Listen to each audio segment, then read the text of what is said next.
Hello again, ladies and gentlemen, Saka here, and welcome back to D&D 5e for absolute beginners. And today we are looking at what it takes to build a level 1 ranger. So if you are the type to go out into the forest and track animals, be one with nature, live off the land, it's kind of like a druid, except this one is more focused on the hunt rather than just getting along with. If you are a survivalist in nature, then the ranger might be a class for you. First of all, your primary skill is dexterity. Your highest number should be in dex, as that modifies your bow and how accurate you are putting arrows on target rather than just how strong you pull the string back. You need to make sure you can hit, and dexterity should be your primary skill. Second should be wisdom as a ranger, as when you reach level 2 and unlock spell slots, wisdom will be your base modifier for spell casting.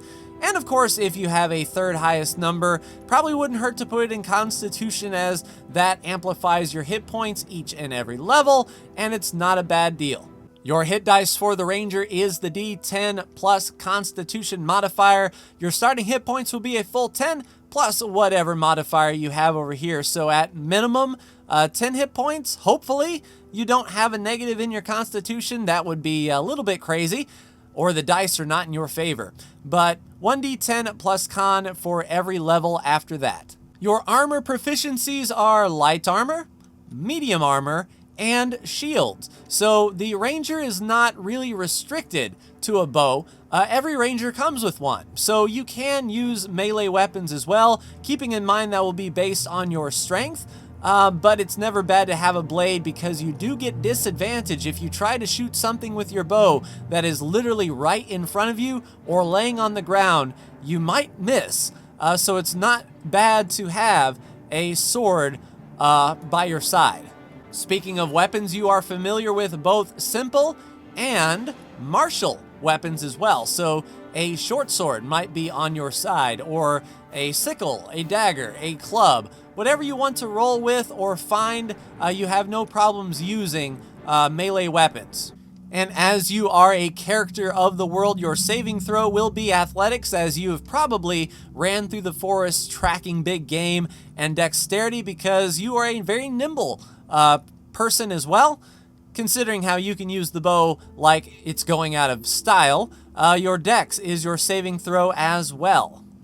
When it comes to skills, you can choose 3 to be proficient in. Unlike 2 that we've seen before, the ranger can choose between 3 of athletics, stealth, investigation, nature, animal handling, insight, perception, and survival. All really good skills for a ranger to have. Athletics to run after it's their game, stealth to sneak up on their game, investigation to see where tracks may be, nature because, I mean, you live out in the woods, you hunt for a living, so nature of course. Animal handling would be keen if you want an animal companion or to calm a creature, as you have a lot of experience with them.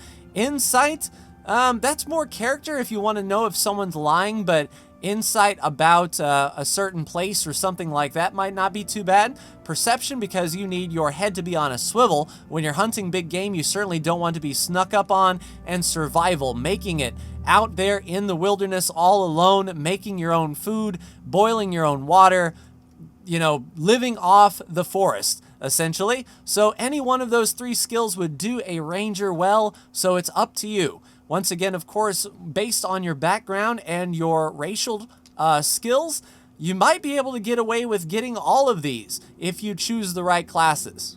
So out of the gate, you can choose between 2 different types of armor. Scale mail, which gives you an AC of 14 plus dex with a maximum of 2. Your dex should be higher than 2, as that should be your primary roll. That should be +3 or +4 if the dice have fallen in your favor. So you can have a 16 AC, but you do get disadvantage on stealth. So this armor will move around and make noise as you try to sneak up on creatures. Or you could stick with the tried and true leather armor with no cap on the dex. So you can get up to a 16 there, or if you somehow manage to get a 20, which you can't do, but eventually that leather armor can be just as powerful as scale mail, and you do not have disadvantage. The only bad thing is, starting out, your AC would be higher in scale mail, so your particular playstyle is up to you. As far as weapons go, you can choose between 2 short swords or 2 melee weapons of simple category. I chose the club here as an example, but the short sword deals with finesse, which means you can use your dexterity modifier if it is higher than your strength. And once again, it should be, as dex should be your primary skill. So using that dexterity modifier, your short sword becomes more powerful than a club, with 1d6 piercing and a greater chance to hit. Probably roll with the 2 short swords as a ranger. You can get a dungeoneering pack or an explorer's pack, and last but not least, no ranger would be complete without the longbow. So every ranger gets a longbow, 1d8 piercing damage. The ammunition range, I mean, that's a pretty long range for your longbow. You can recover half of your expended ammunition by taking a minute to search when the battle is over, and it does require 2 hands. So even though you're proficient in shields, you can't be carrying your shield in your hand while using a longbow. You also get 20 arrows with your longbow, so a nice balance between range and melee to start your character. So what sets the ranger apart, of course, are their features, and first and foremost, at first level, you get a favored enemy, meaning you have experience studying, tracking, hunting, and talking to your enemies. You choose one between aberrations, beasts, celestials, constructs, dragons, elementals, fae, fiends, giants, monstrosities, oozes, plants, or the undead. Or you can choose 2 humanoid creatures, such as gnolls and orcs, as an example, as enemies. You have advantage on survival checks to track them, as well as intelligence checks to recall information about them. So you know their makeup, how many roll in a family, that sort of thing. You can make those checks and have advantage.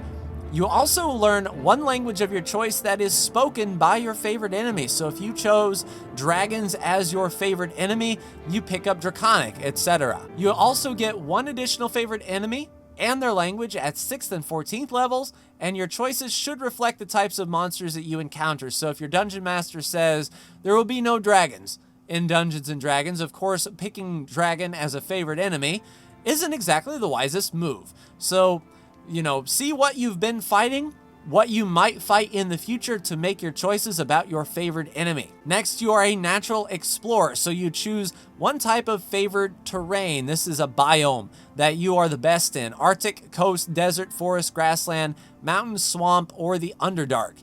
When you make an intelligence or wisdom check related to your terrain, your proficiency bonus is doubled than if you are using a skill you were proficient in. So if you choose the coast and you're along the coast and say, what kind of shells do I see, or something of that nature, you would double your proficiency bonus to get a +4 rather than a +2 at level 1 to recall that information.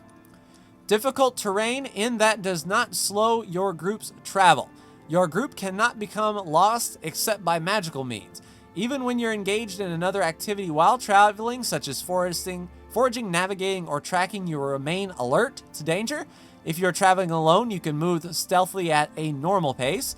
When you forage, you find twice as much food. When tracking creatures, you learn their number, size, and how long ago they passed through the area.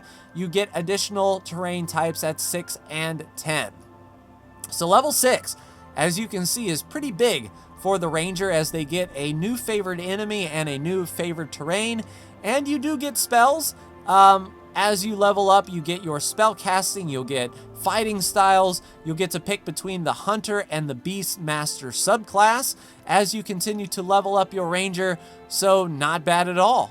So like I said, that's a brief look at the ranger. So if you're thinking you wanted to play with a bow and arrow and be very sneaky in the woods and track down food so you never have to worry about going hungry, if you're nearby your favorite terrain, you can hunt creatures there, purify water, all that good stuff. If you are a person who likes to live off the land, survive and thrive, and shoot things from a distance, then the ranger will be for you. So that will do it for this look at the level 1 Ranger, ladies and gentlemen. A lot to cover in the next episode when we look at another class for Dungeons & Dragons 5th edition. But that will do it for me. Like, share, and subscribe if you are so bold. Thank you so much for tuning in. And for our young Elven Ranger, I will see you in the next D&D 5e for Absolute Beginners. Take care.